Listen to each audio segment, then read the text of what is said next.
Great. All right. Let me just put my time as well. All right.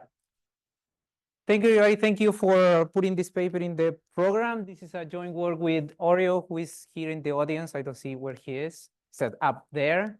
Cristina and Elena.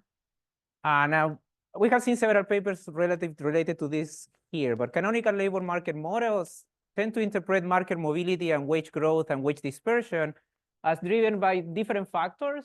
For instance, dynamic matching processes between firm and workers, or maybe there is some human capital acquisition in the background through labor markets experience, like in Becker and Minzer, or maybe some gradual learning about the workers through productivity, like in Giovanni's type of model. Now, an open question is whether these work class of models are identified or can be identified. And this is very difficult to establish, since these forces led to dynamic equilibrium generalized Roy models with selection in unobservables. Now, answering this identification question is quite important, because these models are key to and represent the classic framework to study sorting in the labor market, and sorting matters, for instance, for inequality. We want to understand inequality in the labor market. Now, indeed, wage inequality is typically measured through empirical models that are predicated on sorting, right? But every time that we go to the data and we try to measure sorting, for instance, if you take an AKM model and try to apply it to the data, you will find that sorting is relatively measured to be small, which raises like a puzzle, right?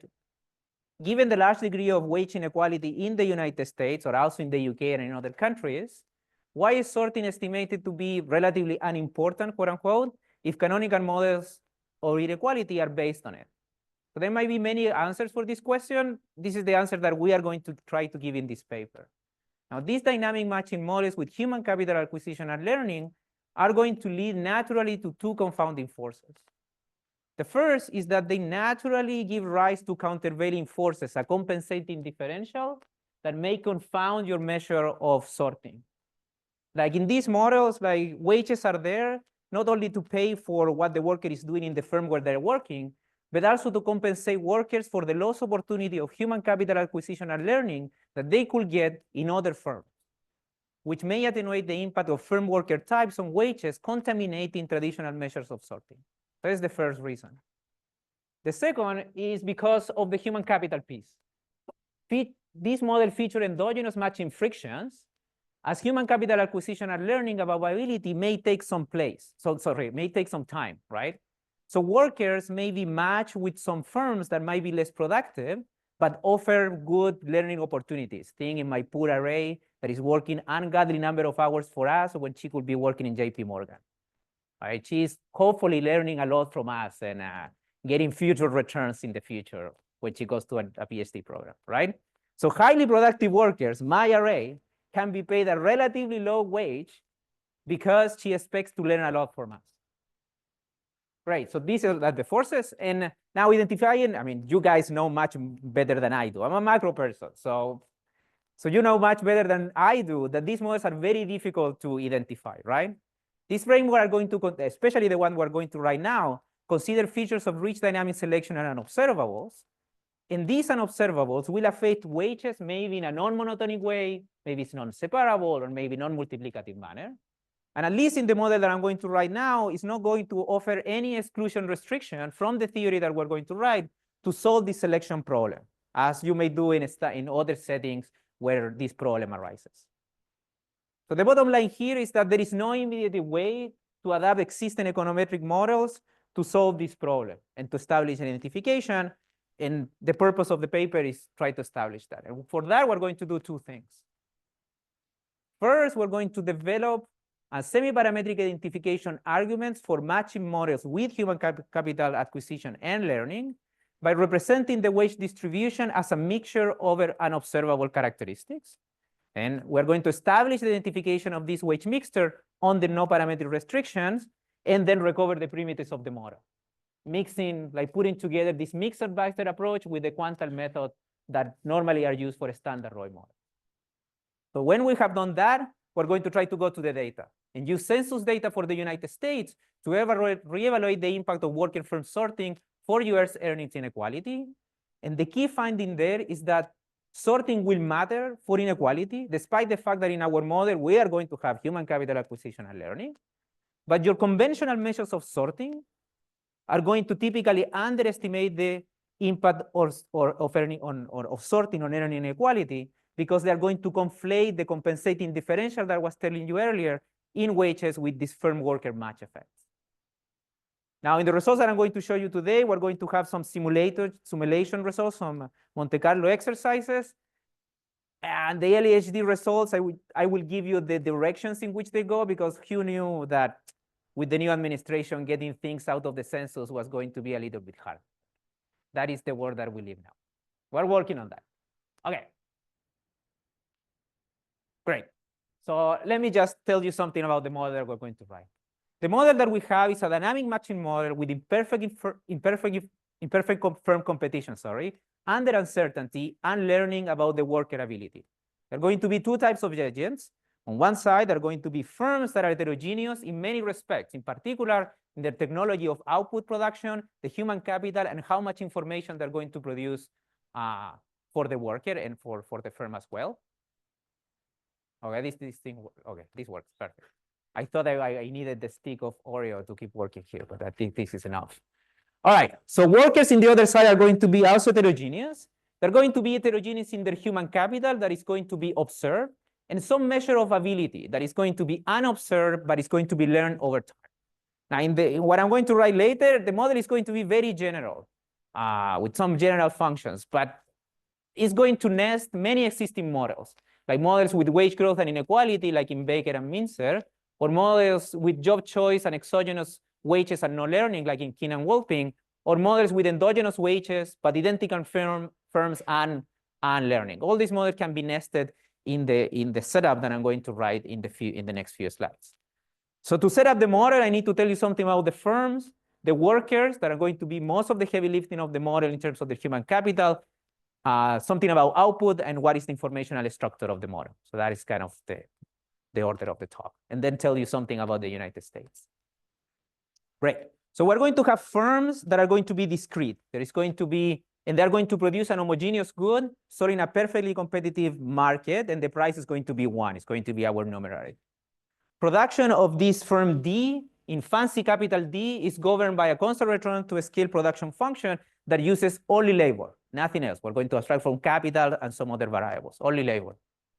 And firms, importantly, are going to compete a la Bertrand for workers for their labor services. Now, in the model that I'm going to write now, it's going to be a mapping, one-to-one mapping between one firm, one worker, but it can be extended to multi-worker firms as long as this offer that the firms are given to them is a combination of a wage and a job. So you can think that firms in our setup are a combination of different jobs or something, as long as those two things are paired in the offer. Right, workers are the important guys, or the guys that are doing most of the heavy lifting. There are going to be some characteristics that the worker has at the beginning of their life. Think that we're going to call them H and 1, and things like gender, race, or initial human capital through education. And all of this are going to be observed by the workers, the firms, and the econometrician. These are just characteristics that you can read from your data set. Now, there will be other skills that are going to be unobserved by the econometrician, that could be present at birth or developed before they enter into the labor market. And we're going to have two of them. One is going to be this EN, which is going to be a measure of efficiency, which is going to be observed by workers and firms. Think that how diligent is the worker, how early the guy arrives every time to work, right? Those things are observed, but they might not be observed by the econometrician. And the other one is something that nobody's going to observe. And we're going to call it theta N, which is an ability that is gradually and symmetrically learned by workers and firms over time. Now, think that these guys are general traits that potentially affect the performance in all the jobs within a labor market, right? Generally for all the jobs that you can have. Now, in the econometric part, I'm going to assume that this guy is discrete. There are like certain number of types. And I'm going to assume that this guy is discrete, right? There's going to be theta high and theta low, high type, low type. No problem with that, only 2. But this only is for simplification. It can be extended to a case in which the thetas are like generalized, more continuous, and multidimensional. It's not a big issue, but we need this discrete and so. Great. So this is human capital at the beginning of their life. when they enter the labor market. Now, how do I accumulate human capital? It's a lot of information here in this slide, but I will try to go slow. So just this is for notation. A worker N accumulates human capital over time depending on the initial characteristics and their two abilities that I was telling you earlier, and their job history, right? So DTN is the job history up to period T, and DN is one job that you may have. And this guy is going to be important because the entire job history may affect your human capital. Now, human capital at the end of the period is going to have two components. Well, three, but they're going to be two different chunks. The first chunk, we're going to call it labor input. It's going to be a combination of this function that it depends on which firm you are working for and what type of worker you are, whether you are diligent or not, and will depend and will take as arguments how much human capital you brought from at the beginning of the labor market and what is your job history. And there is going to be this additional shock. And this additional shock may depend also which firm you are and what type you are, but does not depend on other characteristics, your job history or your initial human capital. That's what I'm saying here. You can think that this guy is kind of a productivity shock. Now, the second term, you can think this is a TFP term, and it's going to be clear why I call it TFP in the next slide, but it's going to be a match-specific random variable, A and T, that depends, again, on which firm you're working for and what type you are, with a distribution that depends on the D, the E, the initial characteristic, but crucially, on this hidden type, like whether you're a high guy or a low guy. Right. So what is crucial here is that human capital acquisition is going to be influenced by this guy, the theta n, through the distribution of the A and T. This guy will be observed by the firms at the end of the period when output is realized. So the A and T is going to serve as a noisy signal of the type of the worker. But of course, it's not going to be like a deterministic function. Otherwise, learning is just trivial. It's going to tell you something about the quality of this individual. Great. So what is output technology? Remember, I told you that they use only only labor. It's going to be even simpler than that. They use directly human capital. So output for this firm is the amount of human capital that the worker brought into that period, at the end of the period. And therefore, output is going to be, again, this function that depends on human capital and the job history, this shock that comes, this productivity shock, and the match-specific component. So notice here that therefore firms are going to differ not only in how much output they produce, but also, because output is equal to human capital, how much human capital they're going to provide for the worker. Because every single thing here depends on the D, the E, and well, everything depends on the type of the firm, the type of the worker. Now, let me tell you something about information generation now, and that will allow me to tell you something about the timing of the problem as well. So that is output again, no problem with that. At the beginning of T, before decisions are made, and decisions here are what wage offers the workers get and which job do you take. Those are the decisions that these guys need to make. Workers or firms are going to know this because they know the initial human capital and the job history up to period T, and they are going to observe this productivity shock. Those two things are known, but what I do not know up to that point, and I will observe only at the end of the period, if this A and T, the match-specific component between the firm and the worker, right? Therefore, when workers make choices and firms make choices, they need to make choices conditional on these expectations with respect to this A and T, which are basically expectations on your type, right? Because if I have some beliefs about this guy here, basically I'm making beliefs about the type of the worker, because this is a noisy signal of the type of the worker. Great. So how these guys are going to learn? And this is by assumption, we're going to assume that firms and workers are going to learn about this type symmetrically. Because in the A is public information. Everybody gets that information at the end of the period. So they're going to learn symmetrically about the theta n through Bayesian updating. And the idea is very simple. At the beginning of the life of this worker, firms and workers have some beliefs about how good is this guy. Maybe depending on the initial human capital, for instance, something like that, right? They're going to be a prior about the type of this worker, and that is going to give you the first probability or your first prior respect to how likely is this guy to be a high type. And then in every single period after that, they're going to observe both output and therefore this match-specific productivity, because the rest is also observed the L and the epsilon, and they're going to do a Bayesian updating on this. So they will change the probability or their expectation about whether or not this guy is a high type, a high theta n, and they will roll forward this expectation. Yeah, the symmetric learning about gross firms and workers, yes. That is critical and it's kind of, yeah, it is a strong assumption. Yeah. Yeah, I will say a little bit about that later, but yeah, it is a critical assumption that everybody's, yes. Yeah, I mean, I think the critical assumption is why firms can see this information and suppose it's the number of papers that you produce, right? Everybody can see that, right? That is information for you and for the university, but the econometrician in theory also should be able to see this. Well, yeah, that's true. No, they don't. Like I thought, okay, maybe, okay. I thought they did. It's different now. Okay, all right. So therefore, when the firms are making choices and workers are making choices, they need to make choices with respect. They're looking in the future and they need to make choices about this expected output. How much output is this guy going to produce if it matters to accept, if it happens to accept my offer, right? And that expected output is going to have, sorry for the change in notation here, it's going to have this total output that is the expected output outside what is this shock here. This is, you can think that this is also the sum. This is going to be kind of the deterministic piece. And this is going to be just the random piece.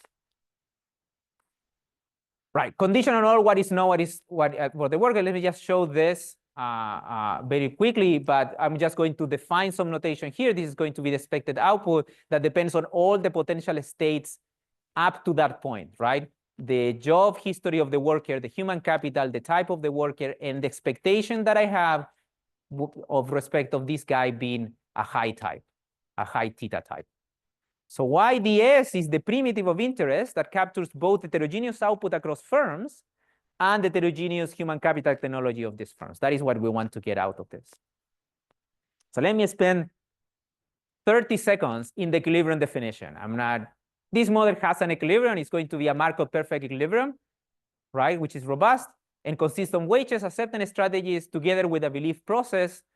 And if you impose all these conditions, like under these conditions, worker maximizing, firms maximizing, beliefs are updating according to Bayes' rule, plus this refinement that the non-employing firm is indifferent to getting the work or not, then you will get the worker or not, then you will get an equilibrium that not only exists, but is also unique and efficient. And it could be inefficient if there are multi-job firms. Happy to talk about that more later.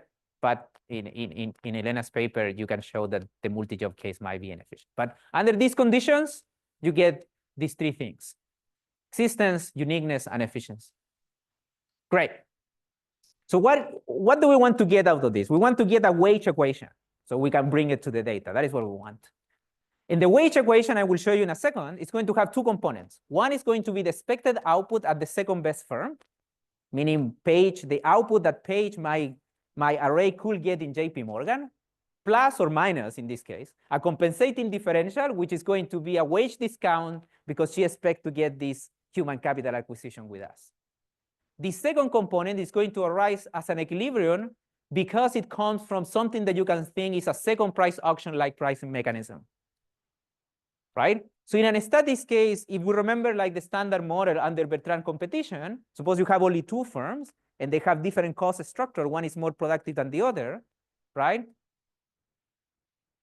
The high productivity firm is going to sell at a price that is equal to the marginal cost of the low productivity firm. So they kick it out of the market, right? So the price that is the equilibrium in the market is the price of the second best firm. In the static version of our model, something similar happened. Under a static version of our model, in which there are only two differentiated firms that ask for this worker, for the service of these workers, both firms are going to offer the same wage. But what is going to be the wage? It's going to be the wage of the second best firm. So I make indifferent that firm and making also the worker indifferent, the worker comes to work to me. So that's the same idea. This is in the static case. Now in the dynamic case, something else happens. We have the human capital piece and the returns that you can get. So now when the worker needs to look at these two firms, suppose there are only two firms in the market for a second, the worker is making these choices in expected value terms, right? Firms differ in both output and human capital acquisition and other informational technologies. And human capital and information acquired or foregone during your activities within this firm will lead to future or returns, either within this firm or the other firms that you're working for, right? Right. So in this case, for instance, it's easy to see why a firm offering high human capital acquisition and high informational gains about the worker can afford pay lower wages, because we're giving to this individual high human capital acquisition. So in equilibrium, a worker wage equals the expected output the worker will produce if hired by the competitor, plus or minus this premium, right? Which is the value of the future gains in terms of human capital and information acquisition. And this guy is going to be the thing that I told you earlier, the compensating differential. So let me spend like a few minutes putting these in equations. So what you get from the model is this guy here. Now, think there are only two firms. Well, no, you don't need to assume that there are two firms. So as we can compare many, many firms at the same time, as long as the comparison is between the best two firms in expected value terms for the workers. Those are the two guys that we're going to be looking at. So consider an equilibrium ranking of firms based in expected value terms of wages offered to worker N in period T. And compare only two firms, the best firm and the second best firm, D and D prime. The wage is going to have these two guys. This is the expected output at the second best firm, meaning D prime. That depends on the output that you produce in the other firm. And these are all the states of the worker up to that point, the shock that they will get in that moment, and this compensating differential. And this compensating differential is this ugly equation here. It's the difference between two value functions. It's the difference between the expected value of the match surplus if the worker goes to this other firm. This is JP Morgan, right? This is just a discount factor, and this is the probability that the match survives to the next period. But this is the value that Paige, my array, will get in JP Morgan, minus the value that she gets by working for us. This is D. And here you can see automatically that this guy needs to be extremely negative for Paige to work for us. But he can make a lot of money in JP Morgan, but she's not, she's working for us. So the compensating differential needs to be very negative, and we're very happy with her work. All right.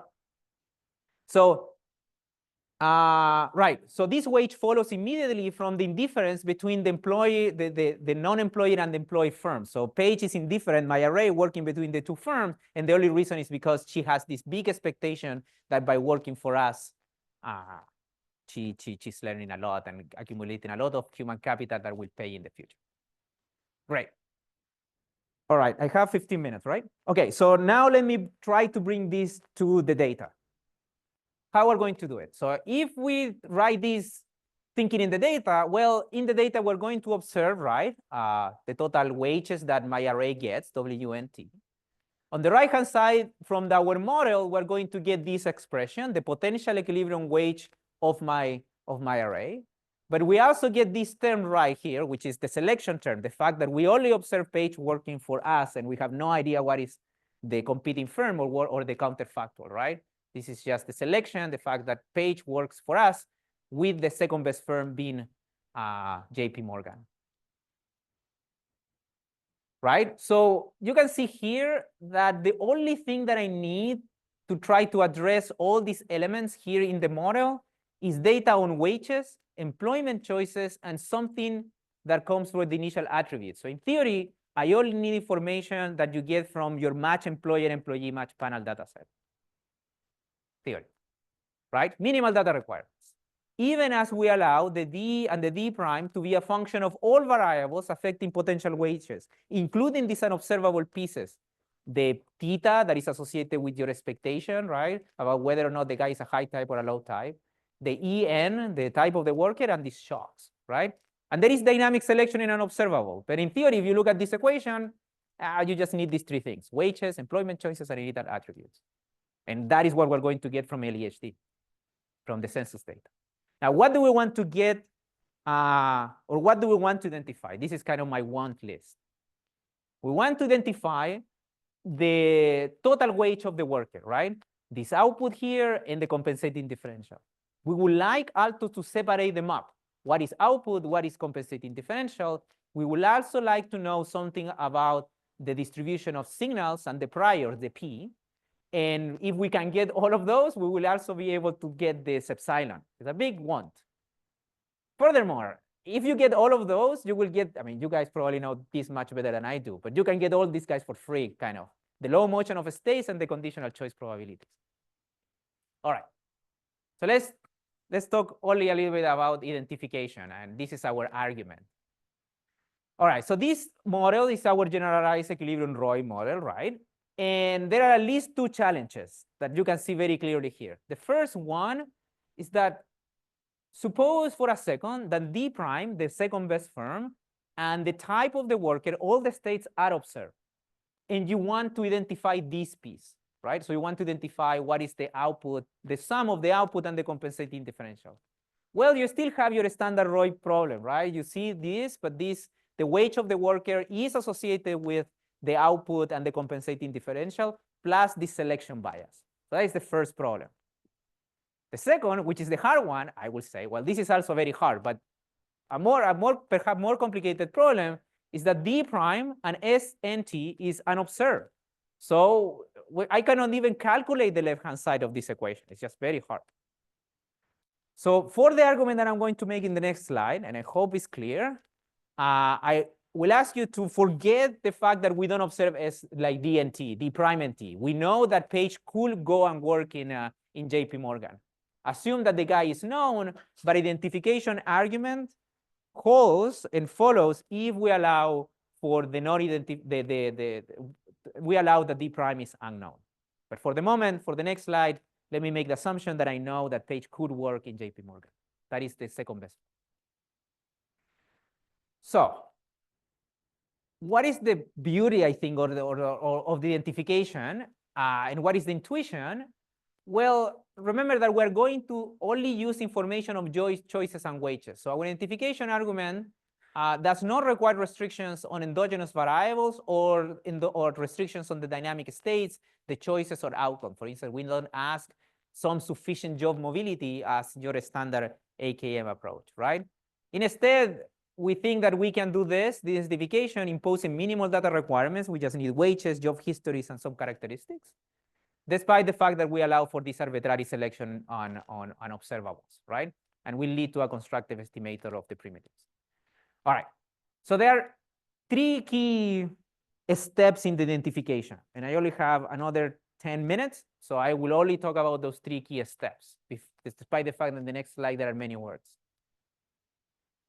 The first one is that we're going to assume, or we're going to identify the distribution of wages that we see in the data as a no-parametric wage mixture, right?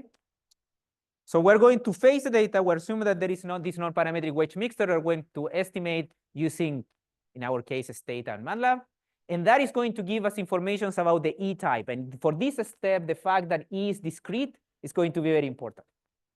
Now, when you have that, we want to tackle the problem of, we want to use extremal quantal regressions arguments to identify the deterministic wage piece, to tackle the problem of selection using the arguments of Chernyshukov and De La Folie and Morel.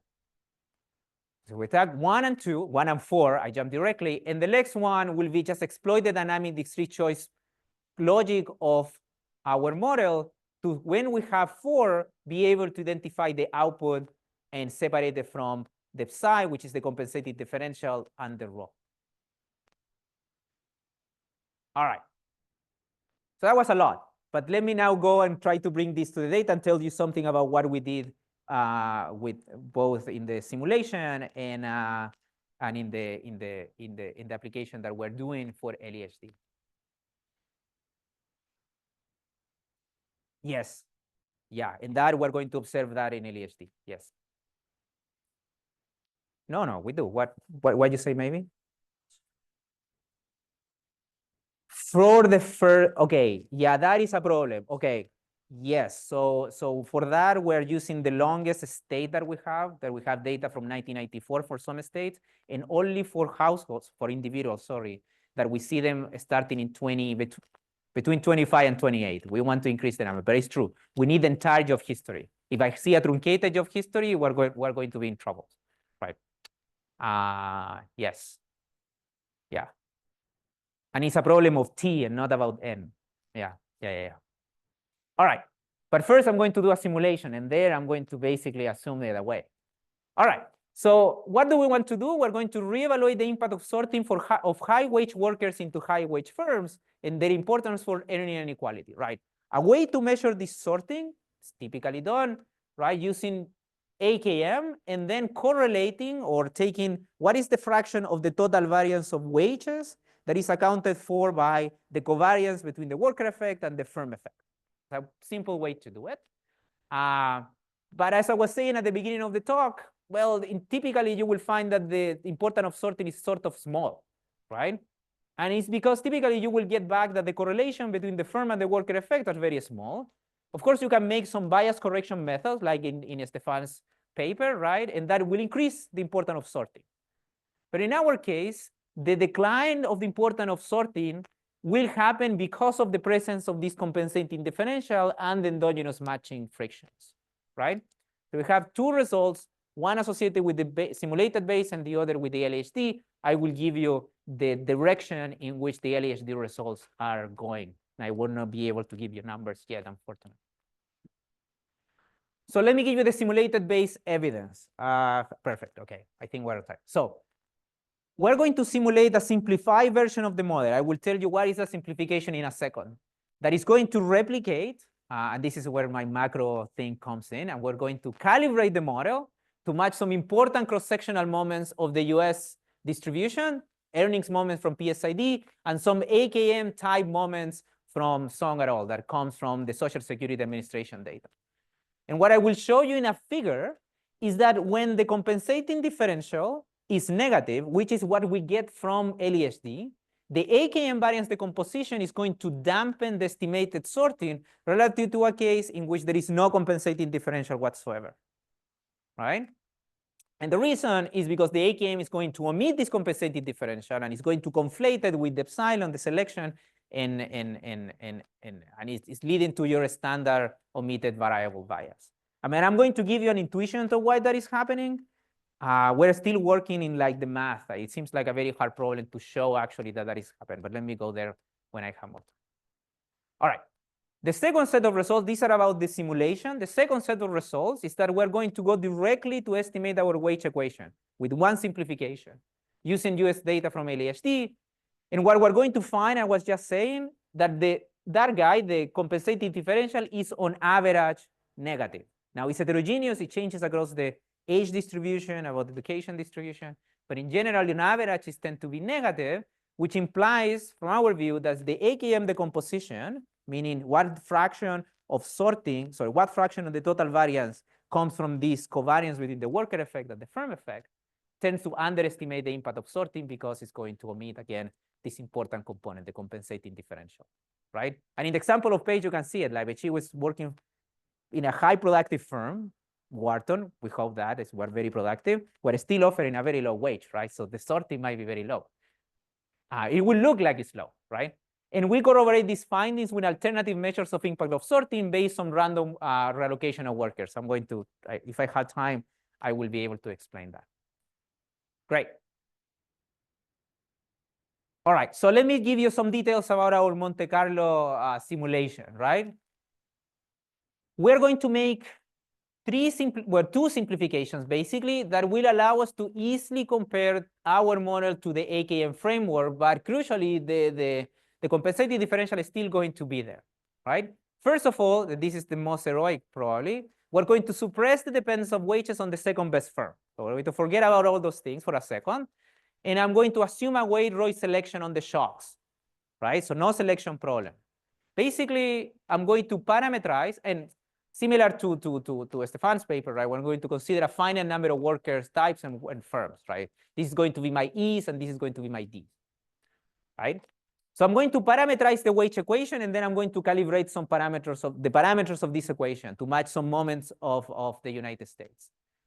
So my wage equation is going to be wages. In our simulation, you see right high already omitted the D prime from here, and it's going to have two components. In the red one, this is going to approximate output, and this is going to approximate the compensating differential. So output is going to be a combination of a worker effect and a job effect or a firm effect, as in AKM. In all the first order terms on the initial human capital, like whether you're like college, non-college, or right, that is still going to be initial human capital. The job history that we're going to simulate, and here I don't have a T problem. I just simulate as many periods as I want. And I see these individuals when they are very young. And we're going to estimate this using Bayes' rule in the way that I was explaining earlier.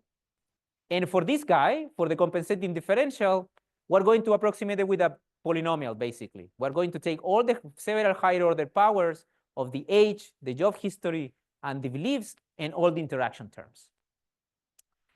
I have a lot of parameters, but still I will try to use as many moments from data from the United States to get them, right? So we're going to set the wage distribution in our model and set the parameters of this calibrated to match moments from PSID, which is the parent study of income dynamics that has data since 1968 at the individual and at the household level. Importantly for us, has information on wages, employment status, and other observables like their education, the education of the parents, things like that for some of the individuals. And the wage moments that we're going to use are relatively standard. Moments of the wage level in logs, and moments of the wage growth distribution, like log changes. Moments also over the life cycle, first and higher order moments, like how much the average wage increases over the life cycle, how much the variance of earnings increases over the life cycle, some measures of inequality, and some measures of concentration for earnings. We have a big table where we show like the fit of the model. There are too many numbers to show in one slide, but believe me, the model is doing a good job. We're going to also include as target some AKM type moments, right? Basically, this is going to try to identify what infused correlation I need to put into the model to get the right correlation between the worker fixed effect and the firm fixed effect as measured by the AKM variance decomposition using the moments from Song et al. From the Social Security Administration data. Lately, we're going to do it with the LEHT, but these are the moments that we have now. Now, how I'm going, okay, I'm almost, okay, 2 minutes, great. How I'm going to measure the sorting, this is the way that I was saying earlier, right? Like this is the share of the variance that is accounted for by the covariance between worker effect and estimated fixed effect for the firm, and how we're going to estimate them. Well, we're estimated using the standard AKM, right? Basically, you can think that the standard AKM is just going to drop all the dependence of these guys, no compensating differential is still the fixed effects. And when you do that, you get this figure. So in the x-axis, the economy is around here, somewhere like in that point. So then I'm going to resimulate my economy for different levels of the correlation of worker and firm type and calculate this measure of what fraction of the variance is accounted for sorting, basically.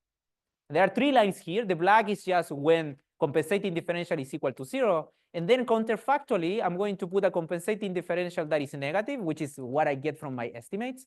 And then I'm going just to flip it. And this is a very large counterfactual in which we put the compensating differential to be negative. Sorry, to be positive.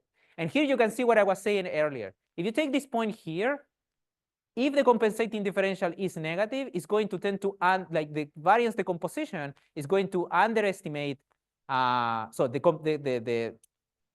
if the compensating differential is negative, the AKM is going to be larger than the case in which the compensating differential is negative. I think the number. All right. Sorry, I think I have only 1 minute. So let me tell you something what I did. So what I did in LEHD, we have cool data on LEHD. We basically see all these things, the wages, the history, the human capital, and the job history. We recover beliefs using information on variable pay. We don't want to rely on other information like the performance, for instance, because that in general are unavailable. We go and estimate our wage equation, assuming away only the selection, assuming away that we know that what is the second best firm. So I omit from here the dependence on the D prime, but I still keep now the selection is an unobservable. And how do we do it?